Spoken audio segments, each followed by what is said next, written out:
최근 제주를 찾은 태국인 단체 관광객 50여 명이 자취를 감췄습니다.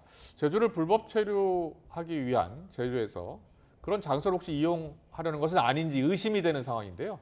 네, 코로나로 그동안 중단됐던 제주와 방콕으로 가는 비행기 편이 다시 뜨자마자 이런 일이 발생했는데 이 사람들은 어디로 사라졌을지 한번 이야기 나눠보겠습니다. 제주 출입국 외국인 청장을 지낸 김도균 제주 한라대 특임 교수와 함께 이 문제 짚어보겠습니다. 어서 오세요. 어서 오십시오.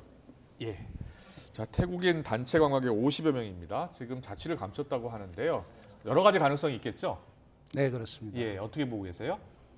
일반적으로 태국 사람들이 그렇게 제주도를 선호하는 지역은 아니었습니다. 많이 오던 지역이 아니었는데 갑자기 태국 사람들이 제주를 왔다는 것 자체 하나와 그리고 이게 코로나 이전에는 입국 문화가 닫혀갖고 있었거든요. 예. 근데 문이 열리면서 육지가 아닌 제주도로 많이 왔다는 부분에 대해서는 상당히 다른 목적을 가지고 왔다라고 볼 수 있는 의심이 드는 항목입니다. 그럼 어떤 목적일까요? 대부분 태국이나 동남아나 또 중국 같은 경우에는 많은 부분이 불법 체류, 또 불법 예. 체류 중에서도 취업 목적으로 오는 경우가 대부분입니다. 취업이요. 취업이요. 네. 그렇다면 지금 어디에 있을 가능성이 가장 큽니까?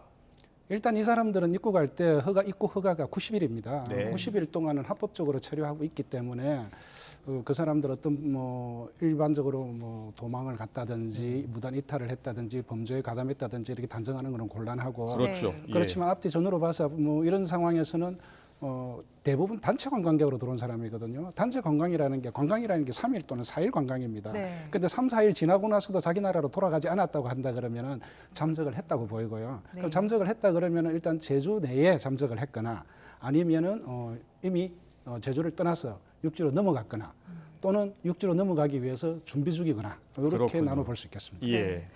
이 경우 말고 얼마 전에는 제주에 도착한 태국인들이 공항 밖으로 나와보지도 못하고 다시 돌아갔더라고요. 이건 왜 그랬던 겁니까? 입국 목적 불분명자라고 하는데요. 공항에서 어떤 입국 조건을 갖췄다고 하더라도 1차 심사를 통해서 입국 목적이 의심되는 경우에는 입국을 불허하고 있는 사례가 있습니다. 네.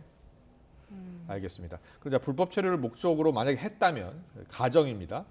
어떻게 육지로 이동을 하게 되는 겁니까?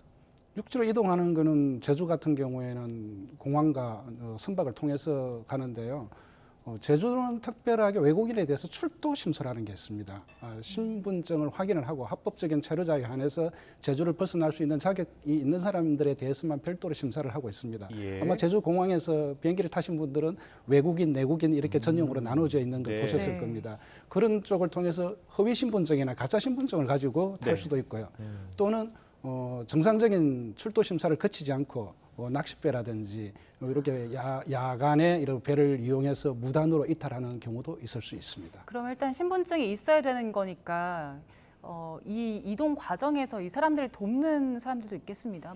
브로커 같이요. 태국 같은 경우에는 지금 처음 생긴 사례라서 아직 정확하게 이렇게 밝혀진 바는 없지만은 과거에 제주 무사증 제도를 이용하는 과정에서 보면은 주로 중국인들이 그런 경우가 많았는데요. 네. 그렇게 하다가 적발되어서 제주 특별법 위반으로 처벌을 받고 하는 경우가 종종 있었습니다. 그렇군요. 그런데요, 불법 체류자 입국을 막기 위해서 정부가 지난해 9월부터 전자여행 허가제도 만들었는데 제주는 일단 제외가 됐지요. 어떤 이유 때문이었습니까?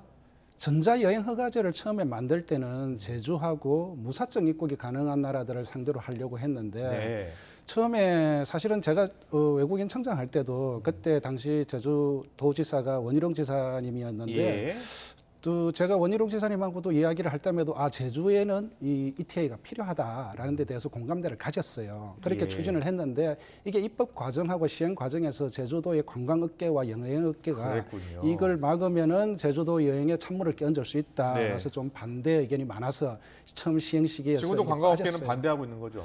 지금 반대를 하고 있는데 이 부분에 대해서는 조금 오해는 좀 있습니다. 관광업계에서 이 ETA가 무사증 제도를 폐지하는 것이거나 이게 아주 강화하는 것이 아니거든요. 네, 그래서 네. 그 부분 좀 감안을 해볼 필요가 있습니다. 알겠습니다. 그럼 지금 제주도랑 법무부에서는 이 관련해서 어떤 해법을 내놓을까요? 지금 제주도와 지금 법무부가 이제 지난주부터 이 문제에 대해서 심각성을 가지고 긴밀하게 협의를 하고 있는 걸로 알고 있는데요. 아직은 지금 평행선을 좀 다니고 있는 것 같습니다. 조만간 좋은 결과가 나와야 될 것 같습니다. 네, 좋은 결과로 하면 어떤 결과가 나와야 된다는 거죠? 지금 현재로서 할 수 있는 방법은 ETA를 전면적으로 시행하는 방법밖에는 저는 없다고 보고 있습니다. 네, 이제 전면 시행하면 관광업계가 반발할 것 같은데요. 전혀 그리고 그 부분에 대해서는 좀 오해가 있다는 거죠. 그러니까요. ETA라는 것이 무사증을 폐지하는 것이 아니고 네. 입국하기 전에 네. 본인의 개인 정보를 제출하는 겁니다. 예, 예. 그런데 지금 제주에서 지금 무사증 이탈자가 생긴 사람들이 어떤 사람들이냐 그러면은 육지로 들어오는 ETA 심사에서 탈락한 사람들이 다시 제주를 들어온 거거든요. 네. 그래서 그거는 다시 하나의 사각지대의 풍선 효과가 생긴 거죠. 그렇군요. 이걸 막기 위해서는 제주도의 ETA 제도는 선결적으로 반드시 필요하다 이렇게 보입니다. 네, 알겠습니다. 지금까지 제주 출입국 외국인 청장 지내셨고요. 김도균 제주 한라대 특임 교수와 함께 짚어봤습니다. 잘 들었습니다.